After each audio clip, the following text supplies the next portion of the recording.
जयकांत तुपे. अध्यक्ष महोदय, राज्यपाल महोदयांनी जे अभिभाषण केलं आहे त्यावरती अनुमोदन मी दिलेलं आहे आणि त्याला चर्चा करण्यासाठी आणि पाठिंबा देण्यासाठी मी या ठिकाणी उभा आहे. खरं तर प्रत्येक वर्षाच्या पहिल्या अधिवेशनाच्या आधी राज्यपाल महोदयांचं अभिभाषण होतं आणि त्यानंतर त्या वर्षातली जी तिन्ही अधिवेशनं असतात अध्यक्ष महोदय ती पार पडतात. पण यावेळी एक वेगळ्या परिस्थितीमध्ये आम्ही सगळेजण भाषण करतो आहे. आमचे सर्वांचे नेते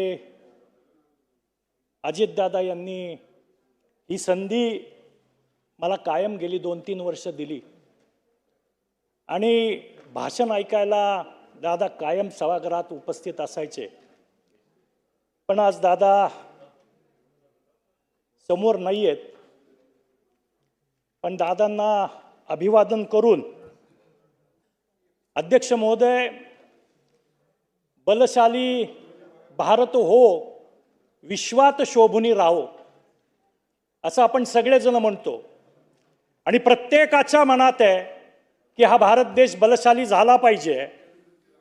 आणि हा देश बलशाली होण्याच्या दृष्टीने सर्वात महत्त्वाचं काय आहे तर या देशाचं जे ग्रोथ इंजिन आहे ते म्हणजे तुमचा माझा महाराष्ट्र. तुमचा आणि आमचा महाराष्ट्र जेवढा प्रगत, उन्नत, समृद्ध असेल तेवढा हा भारत देश विश्वामध्ये अधिक चमकेल, अधिक शोभेल. याच्यामध्ये कुणाच्याही मनामध्ये दुमत असण्याचं काही कारण नाही.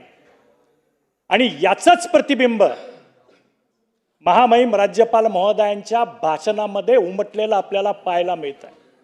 महाराष्ट्र राज्याचे आदरणीय मुख्यमंत्री देवेंद्रजी फडणवीस साहेब, उपमुख्यमंत्री शिंदे साहेब, दिग्गवंत उपमुख्यमंत्री अजितदादा आणि उपमुख्यमंत्री सुनेत्रा वहिनी अजितदादा पवार यांच्या नेतृत्वाखाली उद्याचा महाराष्ट्र कसा असेल. 2047ला ज्यावेळी या देशाला स्वातंत्र्याला 100 वर्ष होतील त्यावेळी महाराष्ट्र हा काय दिशा देत असेल याचं प्रतिबिंब आपल्याला या भाषणामध्ये उमटलेलं दिसतंय. आज आपण असं म्हणतोय की $1 ट्रिलियन अर्थव्यवस्था या महाराष्ट्राची झाली पाहिजे आणि निश्चित आपण सगळेच जण 2030 पर्यंत ही $1 ट्रिलियन अर्थव्यवस्था करण्यासाठी प्रयत्नशील आहोत.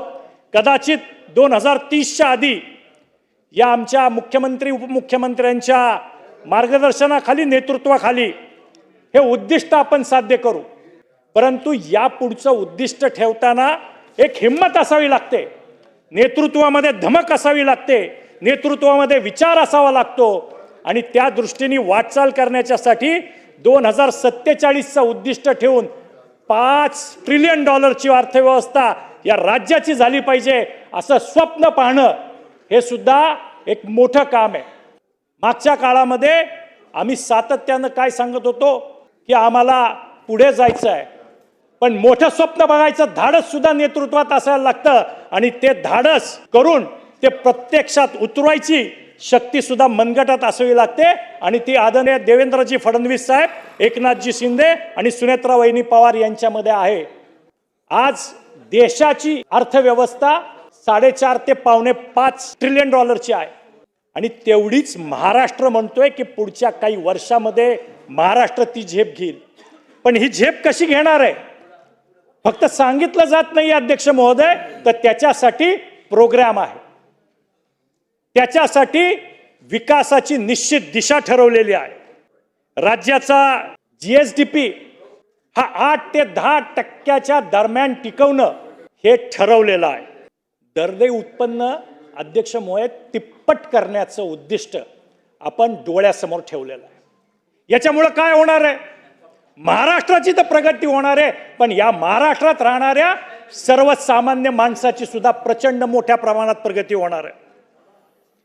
राष्ट्रीय GDP मधला महाराष्ट्राचा वाटा जो आज 14 ते 15% आहे, तो 14 ते 15%चा वाटा पुढच्या काळामध्ये 18 ते 20%वर कसा नेता येईल याच्यासाठी प्रयत्न केले जाणार आहेत.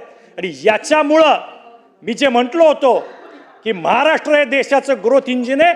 ते ग्रोथ इंजिन जर खऱ्या अर्थानं ताकदीनं पुढे निघालं तर हा देश पुढे जाणार आहे.